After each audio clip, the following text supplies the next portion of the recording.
নবী যখন নিজের মায়ের কবরের সামনে দাঁড়ালেন, বিশ্বনবী ছোট্ট বাচ্চার মতো হাউমাউ করে কান্না শুরু করে দিলেন। বিশ্বনবীর কান্না দেখে 1400 সাহাবাও কান্না শুরু করে দিল। বিশ্বনবী 1400 সাহাবীদের দিকে তাকিয়ে ধমক দিয়ে বলে, তোমরা কাঁদো কেন?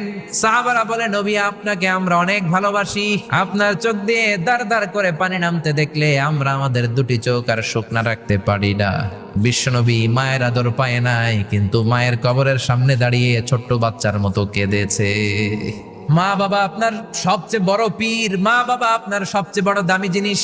এই পৃথিবীর সব আল্লাহর ওলিগুলা যদি কোরআন খতম করে একটা গ্লাসের পানির মধ্যে ফু দেয়, আর আপনার জনম দুঃখিনী মা যদি শুধু বিসমিল্লাহ পরে আরেকটা গ্লাসের পানির মধ্যে ফু দেয়, আল্লাহর কসম আপনার মায়ের দোয়াটা আগে আগে কবুল হয়ে যাবে।